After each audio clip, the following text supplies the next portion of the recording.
Okay, let's get back to the book. So the author writes, the first encounter I want to look at is a subtle but powerful one with a skeptical student.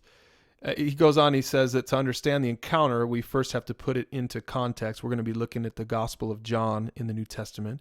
He says it comes just after what has been called the prologue at the beginning of the book of John. Now remember that the New Testament was played out, and Jesus lived at a time when Greek and Roman philosophy ruled. And so the author goes on and says that the Greeks believed that the universe had a rational and moral order to it.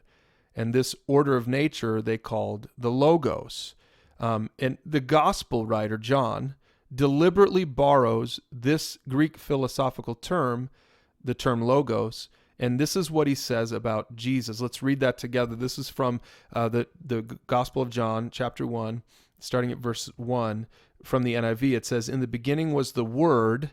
That's what we have in our translations, but the Greek for that is Logos. In the beginning was the Logos, and the Logos, the Word, was with God, and the Logos was God, and he was with God in the beginning.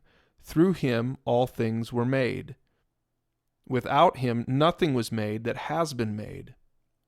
In him was life, and in that life was the light of all mankind. And then at verse 14, further down, it says, "And the Word became flesh," and they're talking about Jesus. "The Word became flesh and dwelt among us, and we beheld his glory."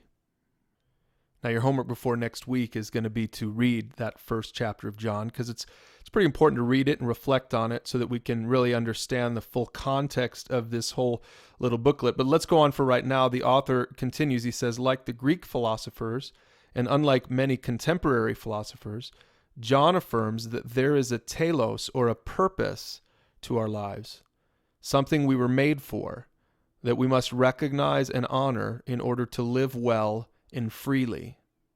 But here in these verses, the Bible insists that the meaning of life is not a principle or some other abstract rational structure, but a person, an individual human being who walked the earth.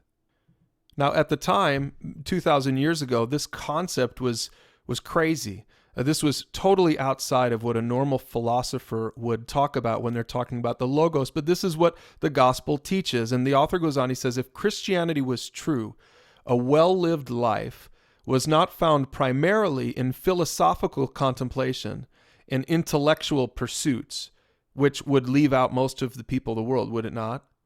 But in a relationship with Jesus Christ, which could be available to anyone, anywhere, from any background.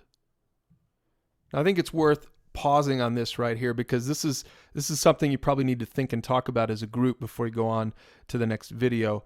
Do you believe that? Even as a skeptic, even as someone who maybe doesn't believe in religion or in any particular religion, do you believe that there's a telos? Do you believe that there's a purpose for our lives?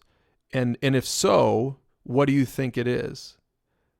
Again, for Christianity, we have to understand that the purpose is about a person, a personal relationship with Jesus Christ.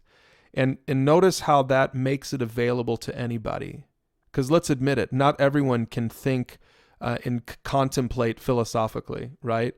And that would leave out a lot of people. A lot of philosophy tends to do that. It's only accessible to the smart ones, to the educated ones. But we're going to notice here, and the authors are going to explain this as we continue on in these videos, we're going to notice here that the gospel message, the Logos of the Bible, Jesus Christ, is about a person.